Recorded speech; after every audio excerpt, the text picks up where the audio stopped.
बच्चों भूगोल विषय की पुस्तक भौतिक भूगोल के मूल सिद्धांत, इस पुस्तक के अध्याय नंबर 12 आज हम स्टार्ट करेंगे, जिसका नाम है विश्व की जलवायु एवं जलवायु परिवर्तन।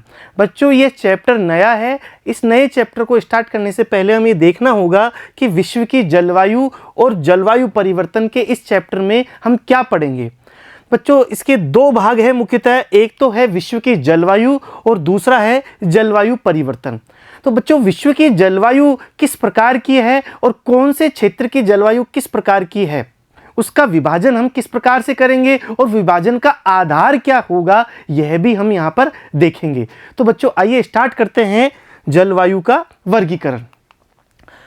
विश्व की जलवायु का अध्ययन जलवायु संबंधी आंकड़ों एवं जानकारियों को संगठित करके किया जा सकता है। अर्थात कहने का मतलब यह है बच्चों कि विश्व की जो जलवायु है वो समूचे विश्व की जलवायु एक समान नहीं है। अलग अलग स्थानों की जलवायु अलग अलग प्रकार की होगी। और जलवायु के जो मुख्य तत्व होते हैं बच्चों वो कौन कौन से होते हैं। एक तो वहाँ का तापमान किस प्रकार का है, ठीक है, वहाँ का तापमान किस प्रकार का है। दूसरा वहाँ पर वर्षा किस प्रकार की है, कितनी वर्षा हो रही है, किस समय हो रही है, गर्मियों में हो रही है, सर्दियों में हो रही है, साल भर हो रही है, किस प्रकार, या फिर बहुत कम ना के बराबर हो रही है।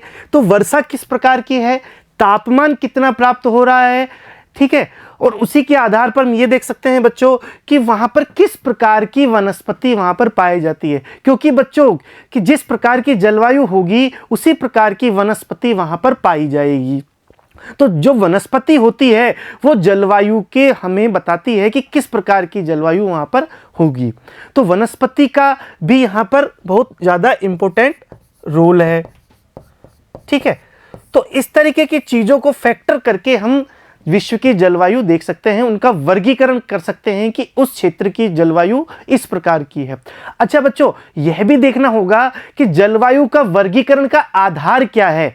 क्या वास्तव में वर्तमान में जैसी जलवायु वहाँ पर पाई जाती है वो जलवायु जैसी है उसी तरीके का वहाँ पर वर्गीकरण करना, या फिर यह देखना कि वहाँ पर जो जलवायु है वो क्यों है, वहाँ उसके क्या कारण हैं, या फिर उसके दूसरे जो कारणों पर हम देखेंगे। इस तरीके से हम यह भी देखेंगे कि वर्गीकरण का आधार क्या है। तो हम ये सब जानने के लिए उनके संबंधित जो आंकड़े हैं, उनकी जानकारियां हैं, उनको एकत्र करने का प्रयास करेंगे, इकट्ठा एक जगह पर लाने का प्रयास करेंगे। उसी से हम क्या होगा, विश्व की जलवायु का अध्ययन कर सकते हैं। इन आंकड़ों को आसानी से समझने व उनका वर्णन और विश्लेषण करने के लिए उन्हें अपेक्षाकृत छोटी इकाइयों में बांटकर संश्लेषित किया जा सकता है। छोटे छोटे टुकड़ों में उनको संश्लेषित कर सकते हैं। जलवायु का वर्गीकरण 3 वृहद उपगमनों द्वारा किया गया है, आनुभविक, जननिक और अनुप्रयुक्त। 3 प्रकार से यहाँ पर जलवायु का जो वर्गीकरण है वो 3 उपगमनों के द्वारा कर सकते हैं। पहला है बच्चों आनुभविक विधि। यह प्रत्यक्ष रूप से वहाँ जैसा जिस स्थान पे हम जा रहे हैं, जिस स्थान की जलवायु का हम अध्ययन कर रहे हैं, उसका वर्गीकरण कर रहे हैं, तो वहाँ जिस प्रकार की प्रत्यक्ष रूप से जो जलवायु है उसको देख करके यदि हम करें तो यह आनुभविक विधि होगी। यह प्रत्यक्ष निरीक्षक पर आधारित होती है। जैसे तापमान के औसत मान कि वहाँ पर किस प्रकार का तापमान है, वहाँ का एवरेज किस प्रकार का है, वर्षण का औसत मान, एवरेज रेनफॉल किस तरीके की है, वहाँ पर औसत वर्षा किस प्रकार की है, वनस्पति का स्वरूप, वनस्पति किस तरीके की है। तो यह सब क्या है, आनुभविक है। ये सब क्या है बच्चों, अनुभव। वहाँ जाकर के प्रत्यक्ष निरीक्षक से पता चलता है कि ये सब इस तरीके से है, तापमान इस तरीके से है, वर्षा इस तरीके से है और वहाँ की वनस्पति इस तरीके से है। यदि इस तरीके से यहाँ पर ये चीज़ें हुई तो वहाँ की जलवायु इस प्रकार की हुई। यह विधि के द्वारा यदि हम वर्गीकरण करें तो उसे कहते हैं आनुभविक विधि। दूसरा है बच्चों जननिक विधि, जिसमें जलवायु के तत्वों की उत्पत्ति के कारकों का विश्लेषण होता है कि वहां पर जिस प्रकार की जलवायु पाई जाती है वो क्यों पाई जाती है, उसके क्या कारण हैं। उन कारणों को यदि हम देखें तो उस विधि को कहते हैं जननिक विधि। और तीसरी है बच्चों अनुप्रयुक्त, किसी विशिष्ट उद्देश्य के लिए यदि हम वहां पर इस प्रकार की जलवायु वर्गीकरण कर रहे हैं जिसमें हमारा कोई उद्देश्य निहित हो, तो हम उसे अनुप्रयुक्त विधि कहेंगे। तो हम देखते हैं बच्चों इसी के बाद कोपेन का वर्गीकरण।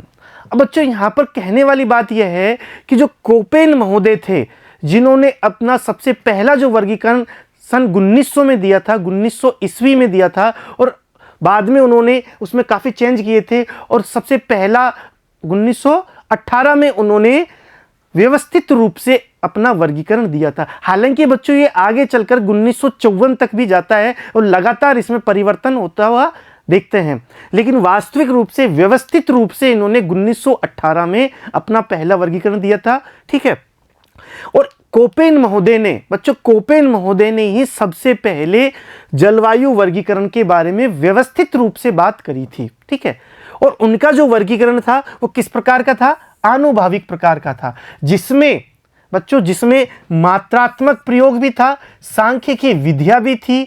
ठीक है, और यह एक सरलीकृत वर्गीकरण है, सरल है, अध्ययन की दृष्टि से यहाँ पर ये कार्य कर सकते हैं, अर्थात इसके द्वारा हम आसानी से अध्ययन कर सकते हैं, मानचित्र का निर्माण कर सकते हैं कोपेन के वर्गीकरण के आधार पर, और हम रेखांकित कर सकते हैं कि यह क्षेत्र इसमें है और यह क्षेत्र इसमें है। इस प्रकार से यह बिल्कुल सरल है, सरलीकृत है, साधारणीकृत की प्रक्रिया से जलवायु के एक आयाम को प्रदर्शित करता है, बिल्कुल साधारण प्रक्रिया के द्वारा। ठीक है, जलवायु के एक आयाम को प्रकट कर सकता है, जिससे कि हम बता सकते हैं कि यह इस तरीके से है। यह वर्गीकरण मार्गदर्शक है, वह प्रेरक का कार्य करता है। शुरुआत में इन्होंने दिया था, हालांकि बच्चों इसमें कमियां हो सकती है, शुरुआत में कोई कार्य करते हैं तो उसमें कमियां हो सकती है, लेकिन इन्होंने मार्गदर्शक का कार्य किया, इन्होंने रास्ता बताने का कार्य किया, इन्होंने प्रेरक का कार्य किया कि किस प्रकार से वर्गीकरण किया जा सकता है और उसमें कौन कौन सी चीज़ों के उसमें सुधार किए जा सकते हैं। तो बेस का काम इन्होंने कोपेन महोदय ने यहाँ पर किया था। और किस प्रकार से वर्गीकरण किया विश्व की जलवायु का, वो हम देखते हैं। कोपेन का वर्गीकरण डी कैंडोल, ठीक है, डी कैंडोल नामक वनस्पति शास्त्री थे, उनके वनस्पति मानचित्र से प्रेरित सन 1900 में दिया था। 1918 में उनका संपूर्ण विकसित हुआ था, यह वर्गीकरण 1918 में विकसित हुआ था। और सबसे पहला जो वर्गीकरण दिया था कोपेन महोदय ने, वो 1900 में दिया था। और किससे प्रेरित था? डी कैंडोल नामक एक व्यक्ति थे, जो कि क्या थे? वनस्पति शास्त्री थे, और उन्होंने वनस्पति मानचित्र दिया था, विश्व का वनस्पति मानचित्र, अर्थात किस स्थान पर किस प्रकार की वनस्पति या पेड़ पौधे जिसे हम कहते हैं वो पाई जाती है। तब उन्होंने इसके बारे में विचार किया। ये 1874 की घटना है, जो डी कैंडोल महोदय ने जो वनस्पति का मानचित्र दिया था 1874 में दिया था। ठीक है, 1874 में। और उसके बाद में कोपेन महोदय ने 1900 में पहला वर्गीकरण दिया, और वास्तविक रूप से उसका विकास जब हुआ 1918 तक हुआ, लेकिन बाद में 1954 तक भी उसका विकास दूसरे रूपों में हमें देखने को मिलता है। लेकिन वास्तविक रूप से जो हम इसका अध्ययन कर रहे हैं 1918 वाला जो वर्गीकरण है उसी का ही हम अध्ययन कर रहे हैं। अब वर्गीकरण के आधार क्या है बच्चों, कि किस प्रकार का इन्होंने वर्गीकरण किया, उसके कौन कौन से आधार हम देख सकते हैं। तो सबसे पहला जो आधार होता है, सर्व प्रमुख जो आधार होता है, वो कौन सा होता है बच्चों? अक्षांशीय स्थिति, अर्थात वो स्थान किस अक्षांश पर है, भूमध्य रेखा पर है या मध्य अक्षांशीय पर है या फिर ध्रुव पर है, या फिर इससे कितना अपना दूरी बनाए रखता है। तो किस प्रकार के अक्षांश पर है, किस स्थान पर है, तो उस क्षेत्र की अक्षांशीय स्थिति उन्होंने सबसे पहले देखी। और होनी भी चाहिए कि आखिर में हम भूगोल के विद्यार्थी हैं, तो भूगोल में स्थान महत्वपूर्ण होता है। भूगोल के केंद्र बिंदु में क्या है बच्चों? स्थान है। ठीक है, तो स्थान सबसे पहले महत्वपूर्ण यहां पर इन्होंने कोपेन महोदय ने किया। दूसरा है बच्चों तापमान, दूसरा है बच्चों तापमान। अब तापमान बच्चों, किस स्थान का तापमान कितना प्राप्त हो रहा है, यह भी सबसे ज्यादा इंपॉर्टेंट है, क्योंकि तापमान के बाद में ही दूसरे प्रकार के भौतिक गुण विकसित होते हैं। तापमान से ही आर्द्रता, तापमान से ही दाब आदि चीजें, सभी प्रकार की जो चीजें हैं वो तापमान पर निर्भर होती है। इसलिए इन्होंने तापमान को सर्व प्रमुख रूप से यहां पर माना। और इसमें भी औसत वार्षिक तापमान, वार्षिक रूप से उस स्थान का एवरेज टेम्परेचर कितना है एनुअली।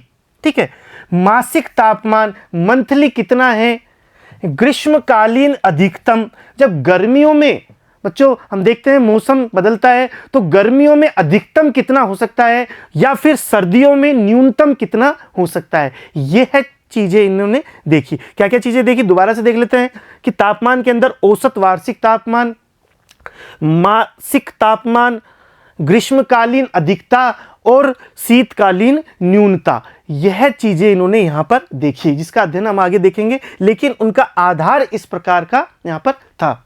इसके बाद देखते हैं वर्षण कि वहां पर किस प्रकार की वर्षा हो रही है। इसके अंदर औसत वार्षिक वर्षा, एवरेज एनुअल रेनफॉल, ठीक है, जो किस प्रकार का औसत रूप से वार्षिक कितनी वर्षा प्राप्त हो रही है, साथ ही माध्य मासिक वर्षा, जो महीने की यदि हम एवरेज बात करें वो कितनी प्राप्त हो रही है, मौसमी वर्षा व मौसमी शुष्कता।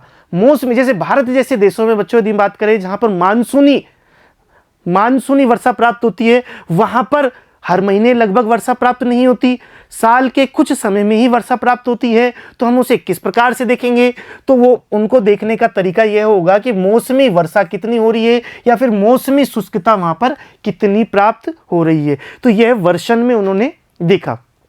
और चौथा है बच्चों वनस्पति, क्योंकि जलवायु प्रदेश के सीमांकन के लिए वनस्पति के स्वरूप को आधार माना। जलवायु जो प्रदेश उन्होंने बनाए उनके सीमांकन के लिए वनस्पति का स्वरूप किस प्रकार का है, क्योंकि वनस्पति ही जलवायु को प्रदर्शित करती है। उस क्षेत्र की जलवायु किस प्रकार की है, यह शुद्ध रूप से यदि हम प्रत्यक्ष रूप से देखें बच्चों तो वहां की वनस्पति को ही देखा जा सकता है। यदि हम आंख बंद करके यदि कहीं पर चले जाएं, अर्थात कोई हमें चित्र में यह बता दे कि यहाँ इस प्रकार की वनस्पति मिलती है, तो हम तुरंत बता सकते हैं कि यह वनस्पति उस जलवायु प्रदेश की होगी। अर्थात कहने का मतलब यह है कि वनस्पति सीधे तौर पर जलवायु का द्योतक होती है। और यह है बच्चों जो प्राकृतिक वनस्पति अपने प्रकृति के आधार पर उगती है। और वनस्पति किस पर आधारित होती है, वनस्पति आधारित होती है तापमान पर, वर्षण पर, ठीक है। तो ये सब चीजों पर आधारित वनस्पति का स्वरूप हम जिस प्रकार से देख लेंगे तब उसकी क्षेत्र की जलवायु को हम अच्छे से ज्ञात कर सकते हैं, उसका वर्गीकरण कर सकते हैं। कोपेन का वर्गीकरण आधार का विश्लेषण किस प्रकार से है, कोपेन ने 5 प्रमुख जलवायु समूह निर्धारित किए। प्रमुख जो जलवायु समूह है उन्होंने 5 बताए थे, जिनमें से 4 तापमान पर व 1 वर्षण पर आधारित था। तो 4 जो जलवायु प्रदेश बनाए वो तापमान पर थे और 1 उन्होंने वर्षण पर बनाया। इस वर्गीकरण में प्रथम स्तर पर 5 वृहद जलवायु प्रदेशों को अक्षांशीय स्थिति, तापमान के मूल्यांकन और वनस्पति का स्वरूप के आधार पर निर्धारित किए। जो प्रथम हम देखेंगे बच्चों, इसके 3 स्तर, मुख्यतः 3 स्तर थे। इन्होंने जो वर्गीकरण के मुख्यतः 3 स्तर बनाए, ठीक है, एक बड़ा स्तर, एक छोटा स्तर और एक उससे छोटा स्तर। ये उसी प्रकार से है बच्चों जैसे कि विश्व देशों में बटा हुआ है, ठीक है, और देश राज्यों में बटे हुए हैं, राज्य जिलों में बटे हुए हैं। जैसे कि हमारा जो भारत देश है वो विभिन्न राज्यों में बटा हुआ है, राज्य जिलों में, जिले तहसील में या ब्लॉक में, या फिर उससे छोटी इकाई गांव हो सकते हैं। उसी प्रकार से वर्गीकरण यहां पर करते हैं। तो यहां पर मुख्यतः 3 स्तर इन्होंने रखे हैं। पहले स्तर पर जो इन्होंने बांटा है वो 5 वृहद जलवायु प्रदेश इन्होंने बनाए थे। पहले स्तर पर 5 वृहद जलवायु प्रदेश बनाए थे, जिन्हें किस आधार पर बांटा, उनकी अक्षांशीय स्थिति, तापमान का मूल्यांकन और वनस्पति का स्वरूप। इस आधार पर 5 प्रमुख समूह जो कि प्रथम स्तर पर थे उन्होंने बांटे। इसके लिए संकेतकों का प्रयोग भी किया गया है। इसलिए इसके लिए संकेतकों का प्रयोग किया है, जिसे बड़े अक्षर में ABCD, ठीक है, इस प्रकार का इन्होंने यहां पर प्रयोग किया। द्वितीय स्तर पर वर्गीकरण का आधार वर्षण के स्तर पर है कि वहां पर वर्षा किस प्रकार की हो रही है, यह इनका दूसरा स्तर था। अब ये प्रथम स्तर के जो समूह थे उसी के अंदर दूसरा स्तर काम करेगा, ठीक है। जैसे कि बड़ा ग्रुप A है और A के अंदर ही AF, AM, AW और AS। तो यहां पर जिसका द्वितीय स्तर आया उसका आधार क्या है, वर्षण, वहां पर किस प्रकार की वर्षा हो रही है, इसका अध्ययन भी हम यहां पर करेंगे। और तृतीय स्तर पर यह पुनः तापीय ये पुण्य तापीय दशा पर है, जिसे ABCD का इन्होंने नाम दिया कि जो दोबारा से वहाँ पर किस प्रकार का ताप वहाँ पर प्राप्त हो रहा है, उसे स्मॉल ABCD का नाम दिया। इस प्रकार कोपेन के त्रिस्तरीय वर्गीकरण में वनस्पति, वर्षण और ताप मुख्य आधार है। कोपेन के जो त्रिस्तरीय वर्गीकरण है उसमें वनस्पति, वर्षण और ताप ये मुख्य आधार यहाँ पर है। बच्चों इस टेबल के द्वारा हम देख सकते हैं कि उन्होंने ए, यहाँ पर समूह ए जो था उसे नाम दिया गया उष्ण कटिबंधीय, बी था उसे शुष्क जलवायु, सी कोष्ण शीतोष्ण, डी शीतल हिमवन जलवायु, ई शीत।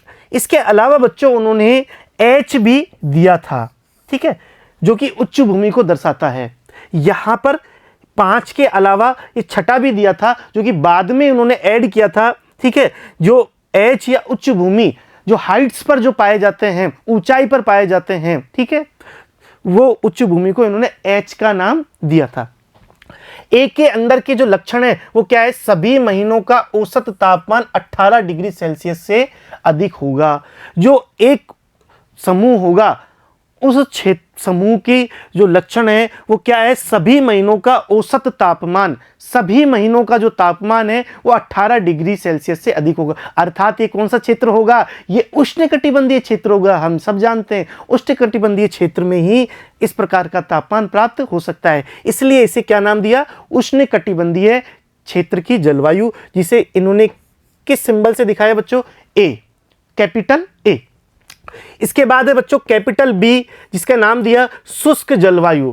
यहां पर शुष्क जलवायु है, अर्थात यहां पर जल कम पाया जाता है। जलवायु कैसी है, शुष्क है। वर्षण की तुलना में विभव वाष्पीकरण की अधिकता, वर्षण की तुलना में, अर्थात वर्षण कम है और विभव वाष्पीकरण अधिक है, अर्थात पौधों को जो जल की प्राप्ति है वो कम होती है। पौधों को अपनी आवश्यकता से कम जल मिलता है और उस क्षेत्र को क्या नाम दिया, शुष्क जलवायु। तीसरा है कोष्ण शीतोष्ण। सर्वाधिक ठंडे महीने का औसत तापमान 3 डिग्री सेल्सियस से अधिक। सर्वाधिक ठंडे महीने का तापमान, बच्चों सर्वाधिक ठंडे महीने का जो तापमान है, जैसे कि हमारे यहाँ पर सर्वाधिक ठंडे महीना भारत में या उत्तरी भारत की बात करूँ विशेष रूप से, तो यहाँ पर दिसंबर या जनवरी, विशेष रूप से जनवरी होता है।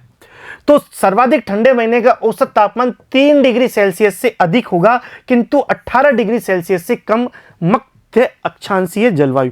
यदि 18 डिग्री सेल्सियस से ज़्यादा होगा तो बच्चों ये तो इसमें आ जाएगा, इसीलिए 18 डिग्री सेल्सियस से तो कम होगा लेकिन 3 डिग्री सेल्सियस से अधिक होगा। तो यहाँ पर यूँ भी कह सकते हैं 3 से 18 डिग्री सेल्सियस तक यहाँ पर होगा और मध्य अक्षांशीय यहाँ पर जलवायु प्राप्त होगी। डी है शीतल हिमवन जलवायु। वर्ष के सर्वाधिक ठंडे महीने का औसत तापमान 0 अंश तापमान से 3 डिग्री नीचे, अर्थात -3 तक यहाँ पर पहुँच जाता है। -3 तक भी यहाँ पर ये और ज़्यादा ठंडा प्रदेश है, और ज़्यादा ठंडा क्षेत्र है, जिसे डी का इन्होंने नाम दिया, कैपिटल डी इन्होंने लिखा। और जो ई है बच्चों, कैपिटल ई, यहाँ पर कैपिटल ई है, सभी महीनों का औसत तापमान 10 डिग्री सेल्सियस से कम। सभी महीने, अर्थात वहाँ की जो गर्मी होगी, इस क्षेत्र की जो जलवायु, ई क्षेत्र की जो जलवायु है, वहाँ पर गर्मी होगी, उस गर्मी में भी 10 डिग्री सेल्सियस से कम तापमान रहेगा। सर्दी में तो नीचे रहेगा ही रहेगा बच्चों, लेकिन गर्मी में भी 10 डिग्री सेल्सियस से नीचे रहेगा, अर्थात यहाँ पर तापमान बिल्कुल न्यून पाया जाता है। और जो H है उच्च भूमि, ये ऊंचाई के कारण शीत अवस्था में रहता है और काफ़ी ऊंचाई पे पाए जाते हैं। यहाँ की जो वनस्पति अलग प्रकार की होती है, ठीक है। तो इस प्रकार से उन्होंने समूहों को लक्षणों के आधार पर विभाजित किया। अब पहला है बच्चों समूह ए, उष्णकटिबंधीय जलवायु। ए समतुल्य जलवायु या उष्णकटिबंधीय जलवायु इसका नाम दिया गया था। ये कहाँ पाई जाएगी, जो उष्णकटिबंधीय क्षेत्रों में पाई जाएगी। उष्णकटिबंध क्षेत्र कौन सा है, कर्क रेखा से मकर रेखा के मध्य स्थित कर्क रेखा से मकर रेखा के मध्य स्थित यहाँ तापांतर बहुत कम तथा वर्षा अधिक होती है। तापांतर कम क्यों होता है? क्योंकि ताप उच्च प्रकार का पाया जाता है। सूर्य उत्तरायण और दक्षिणायन की अवस्थिति में कर्क रेखा से मकर रेखा के मध्य ही विचरण करता है और इसलिए तापांतर कम पाया जाता है और वर्षा अधिक होती है। तापमान अधिक है इसलिए यहाँ पर वर्षा भी अधिक देखी जाती है। 18 डिग्री सेल्सियस की शीतकालीन औसत मासिक समताप रेखा, अर्थात यहाँ पर 18 डिग्री सेल्सियस से अधिक तापमान हमेशा रहेगा। पूरे साल भर यहाँ पर 18 डिग्री सेल्सियस से अधिक तापमान रहेगा।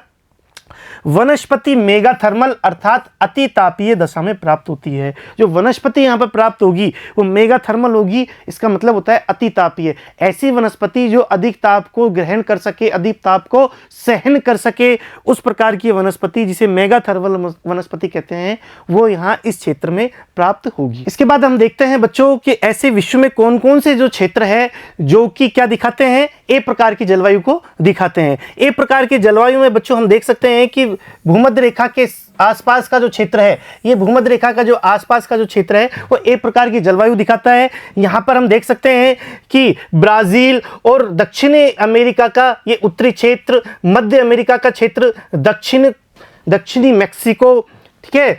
इसके अलावा कांगो नदी का जो मध्य क्षेत्र है, भारत का क्षेत्र है, विशेष रूप से दक्षिणी भारत, इसके आसपास भारतीय उपमहाद्वीप का क्षेत्र है, म्यांमार, मलेशिया, दक्षिण पूर्वी एशिया के जो क्षेत्र हैं, ठीक है, ये इंडोनेशिया, मलेशिया और उत्तरी ऑस्ट्रेलिया, इस प्रकार के जो क्षेत्र है ये ए प्रकार की जलवायु दर्शाते हैं। ठीक है बच्चों, तो कहने का मतलब क्या है? कहने का मतलब बिल्कुल सीधा है कि भूमध्य रेखा के आसपास का वह क्षेत्र जो कि क्या है 18 डिग्री टेम्परेचर, 18 डिग्री सेल्सियस जो टेम्परेचर उससे अधिक तापमान रखता है कर्क रेखा से मकर रेखा के मध्य में, ठीक है, ए प्रकार की जलवायु रखता है। यहां पर भी हम देख सकते हैं कि ए एफ, यहां पर आगे देखेंगे बच्चों, ए एफ प्रकार की जो जलवायु है वो यहां पर Indonesia, Congo basin, Amazon basin, मध्य अमेरिका आदि क्षेत्रों में एएफ प्रकार की। इसके अलावा उसके सराउंडिंग हम देखते हैं भारतीय उपमहाद्वीप में, साथ ही उत्तरी ऑस्ट्रेलिया में, दक्षिणी मैक्सिको में, ठीक है, पूर्वी दक्षिण अमेरिका में यहाँ पर और पूर्वी अफ्रीका में यहाँ पर एएम प्रकार की और उसके अलावा एडब्ल्यू प्रकार की जलवायु यहाँ पर देखने को मिलती है। तो हम यहाँ पर आगे देखते हैं बच्चों कि द्वितीय स्तर पर वर्षण के आधार पर क्रमशः एफ, एम, एस, डब्ल्यू में विभाजित किया। जहां पर एफ है वो वर्ष भर वर्षा वहां पर प्राप्त करता है, उस क्षेत्र को एफ, स्मॉल एफ का नाम दिया। तथा शुष्कतम महीने में भी वर्षा 6 सेंटीमीटर से अधिक होगी। शुष्कतम जो महीना होगा वहां पर भी 6 सेंटीमीटर से अधिक वर्षा प्राप्त होगी। तो यहां पर ए एफ का जो क्षेत्र बनेगा, ए तो मुख्य जो वर्ग हो गया और एफ द्वितीय स्तर का वर्ग हो गया, ठीक है। तो ए एफ का जो बनेगा बच्चों वहां पर वर्ष भर वर्षा होगी। एम प्रकार का जो है वहां पर मानसून समतुल्य है। मानसून समतुल्य, यहां मानसून की क्या विशेषता होगा बच्चों? शुष्कतम महीनों में वर्षा 6 सेंटीमीटर से कम। यहां पर शुष्कतम महीनों में तो 6 सेंटीमीटर से कम होगी, लेकिन एक फॉर्मूला उन्होंने बताया 10-R/25, इससे अधिक होगी। यदि यहां पर बच्चों आर क्या है? औसत वार्षिक वर्षा है। इस सूत्र से यह इंगित किया गया है कि औसत वार्षिक वर्षा 100 सेंटीमीटर से अधिक होगी, अर्थात वर्ष के कुछ महीनों में अधिक वर्षा होती है और कुछ महीनों में तो 6 सेंटीमीटर से भी कम वर्षा प्राप्त होगी। उस क्षेत्र को एम प्रकार का या मानसूनी प्रकार का यहां पर क्या कहेंगे? जलवायु कहेंगे। तीसरा है बच्चों S, small S. Small S हमें याद करने के लिए हमें क्या लिखा? समर ड्राई, ठीक है, ग्रीष्मकालीन शुष्कता, वहां पर एस लिखा। उसी प्रकार से ये जो चौथा आएगा डब्लू, बच्चों यहां पर स्मॉल एस और स्मॉल डब्लू ये 2 प्रकार के भी है, एक एफ है और एक एम है। ये 4 प्रकार के द्वितीय स्तर के विभाजन इन्होंने किए थे। जो एफ है, स्मॉल एफ होगा, वहां पर वर्ष भर वर्षा होगी, वर्ष भर वर्षा होगी और शुष्कतम जो महीना होगा उसमें भी 6 सेंटीमीटर से अधिक वर्षा होगी। एम प्रकार की जो जलवायु है, एम प्रकार की जलवायु में क्या होगा कि वर्ष के कुछ महीनों में अधिक वर्षा होती है, कुछ महीनों में कम वर्षा होती है। इस प्रकार से 6 सेंटीमीटर से कम वर्षा तो हो सकती है, लेकिन एनुअल अर्थात वार्षिक जो एवरेज वर्षा होगी, वार्षिक जो एवरेज वर्षा होगी वो 100 सेंटीमीटर से अधिक होगी। ठीक है, यहां पर स्मॉल एस जो होगा वो समर ड्राई को दिखाता है, जिसे ग्रीष्मकालीन शुष्कता कहते हैं, और स्मॉल डब्ल्यू जो होगा वो विंटर ड्राई को दिखाता है, जिसका मतलब होता है सर्दियों में शुष्कता। अर्थात यहां पर सर्दियों में शुष्कता होगी तो गर्मियों में वर्षा होगी, यहां पर ग्रीष्मकालीन गर्मियों में शुष्कता होती है तो सर्दियों में वर्षा होती है, इसका मतलब यह होता है। तो यहाँ पर स्मॉल एस हम देखते हैं, समर ड्राई ग्रीष्मकालीन शुष्कता एवं शीतकालीन वर्षा तथा शुष्कतम महीनों में भी वर्षा 10-R/25 से कम, अर्थात कुल वार्षिक वर्षा 100 सेंटीमीटर से कम होगी। ठीक है, यहाँ पर हमने देखा, यहाँ पर 100 सेंटीमीटर से कम, 100 सेंटीमीटर से कम वर्षा यहां पर होगी। और उसी प्रकार से डब्लू में बच्चों देखेंगे, डब्लू में विंटर ड्राई होगा, शीतकालीन शुष्कता या ग्रीष्मकालीन वर्षा तथा कुल वर्षा 100 सेंटीमीटर या उससे अधिक, क्योंकि शुष्कतम महीनों में वर्षा 10-R/25 से कम होगी। तो इस प्रकार बच्चों उष्णकटिबंधीय जलवायु को 4 वर्गों में रखा, AF, AM, AS और AW। यहां पर कौन कौन से वर्गों में रखा? AF, AM, AS और AW। 4 प्रकार के इन्होंने क्षेत्र बनाए, जो कि A अर्थात उष्णकटिबंधीय जलवायु को प्रदर्शित करते हैं। उष्णकटिबंधीय जलवायु जिसका नाम इन्होंने ए दिया था, कैपिटल ए दिया था बच्चों, उसको 4 भागों में इन्होंने बांटा, जिसका नाम था AF, AM, AS और AW। ठीक है बच्चों, अब AF का हम अध्ययन करेंगे, जिसे इन्होंने कहा विषुवतीय वर्षावन जलवायु। ऐसे जलवायु जहां पर विषुवतीय क्षेत्र में हो और वर्षावन प्राप्त होते हो, अर्थात घनघोर वहां पर वनों की प्राप्ति हो। अक्षांश है बच्चों 7 डिग्री उत्तर से 5 डिग्री दक्षिण, औसत वार्षिक वर्षा 200 सेंटीमीटर से भी अधिक, भरपूर वर्षा यहां पर होगी। ठीक है, और तापमान भी भरपूर होगा, जैसे कि हमने देखा तापमान 20 डिग्री से 30 डिग्री, अर्थात हमने जो 18 डिग्री टेम्परेचर जो लाइन बताई थी, तो 18 से ऊपर वहां पर होगा। वनस्पति किस प्रकार की? वर्षावन। किस प्रकार की वनस्पति होगी बच्चों? वर्षावन प्रकार की वनस्पति यहां पर देखने को मिलेगी। इस जलवायु में सघन वितान तथा व्यापक जैव विविधता वाले उष्णकटिबंधीय सदाहरित वन पाए जाते हैं। सदाहरित वन पाए जाते हैं जिनकी जैव विविधता उच्च प्रकार की होती है, सघन वितान होते हैं, अर्थात जो सूर्य है वो उन क्षेत्रों में, इन जंगलों में सूर्य की जो किरणें वो धरती तक नहीं आ पाती, इतने घनघोर वन होते हैं, इतने घनघोर वन पाए जाते हैं कि सघन वितान पाए जाते हैं, जैव विविधता युक्त होते हैं, उष्णकटिबंधीय सदाहरित वन इन क्षेत्रों में पाए जाते हैं। ठीक है, और इनका विस्तार कौन से क्षेत्रों में पाए जाते हैं? Congo basin, Amazon basin, Indonesia, Malaysia, New Guinea इत्यादि क्षेत्रों में यहाँ पर विषुवत वृत्त जो है उसके समीप के जो क्षेत्र हैं वहां पर इस प्रकार के क्षेत्र पाए जाते हैं। ठीक है बच्चों, तो पहला देखा हमने AF प्रकार की जलवायु। दूसरा है AM प्रकार की, जिसे मानसूनी समतुल्य जलवायु कहा था। औसत वार्षिक होती है 150 सेंटीमीटर वर्षा। यहां पर जो औसत वार्षिक वर्षा कितनी है? 150 सेंटीमीटर। तापमान 18 से 27 डिग्री, परंतु उच्चतम 35 डिग्री सेल्सियस हो सकता है।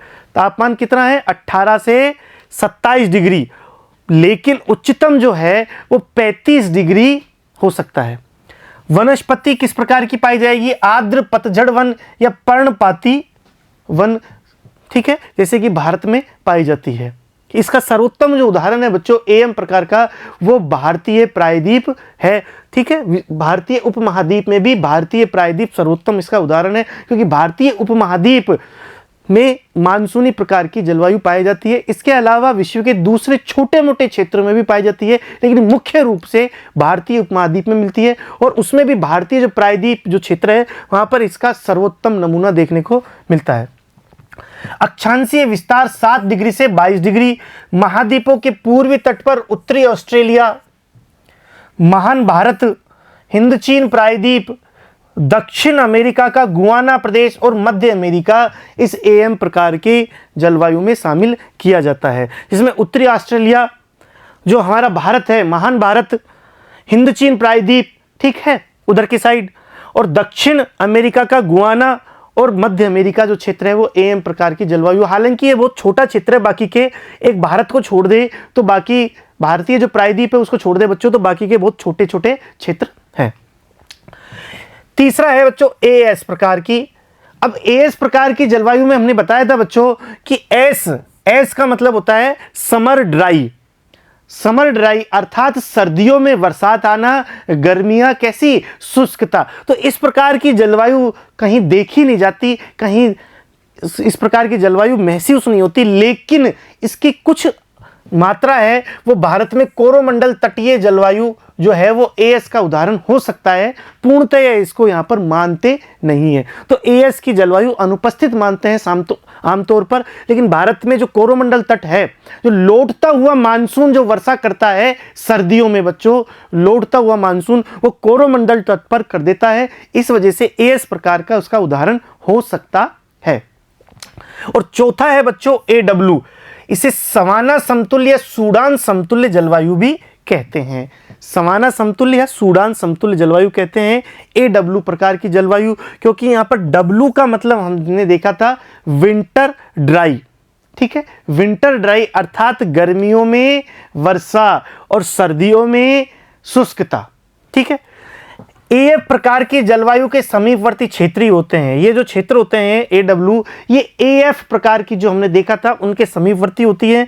वर्षा 100 सेंटीमीटर या उससे कम होते हैं, और AF में वर्षा भरपूर होते हैं, 250 सेंटीमीटर तक की वर्षा वहां AF में देखी गई थी, लेकिन AW में 100 सेंटीमीटर या उससे कम होती है। तापमान 18 से 27 डिग्री परंतु अधिकतम 42 डिग्री तक भी देखा जा सकता है AW प्रकार में, ठीक है। सवाना समतुल्य या सूडान समतुल्य जलवायु। वनस्पति हाथी घास, जैसे कि लंबे घास भी कहते हैं, जो कुपोषित होती है, जो कि कुपोषित होती है। अफ्रीका के सवाना प्रदेश, ब्राजील का पठार जहां कैम्फोस कहते हैं, वेनेजुएला में लेनोज और ऑस्ट्रेलिया में सवाना, इस प्रकार के इनके नाम हैं। और उन क्षेत्रों में यह क्षेत्र पाया जाता है AW प्रकार का। कौन सा बच्चों?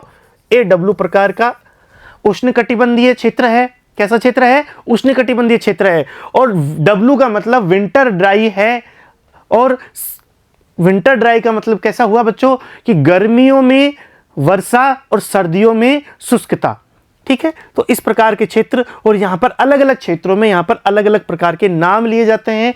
वहाँ पर घास के मैदान होते हैं ये, और जो घास होती है वो अमूमन तौर पर कुपोषित होती है, इसे हाथी घास कहते हैं, जो काफ़ी लंबाई में होती है। और अफ्रीका में इसे सवाना प्रदेश के नाम से जानते हैं, ब्राज़ील में इसे कैम्फोस के नाम से जानते हैं, वेनेजुएला में लेनोज के नाम से जानते हैं, और ऑस्ट्रेलिया में सवाना के नाम से जानते हैं, ठीक है बच्चों। तो आज की क्लास में हमने क्या देखा बच्चों? आज की क्लास में हमने देखा कि जलवायु का वर्गीकरण किस प्रकार से होगा, जलवायु का वर्गीकरण कैसे करते हैं, और उसमें कोपेन का जो जलवायु का वर्गीकरण है उसमें A प्रकार की जलवायु का हमने अध्ययन किया, ठीक है बच्चों। अगली क्लास में हम कोपेन के B और C टाइप के जो वर्गीकरण है उसका अध्ययन करेंगे। धन्यवाद बच्चों।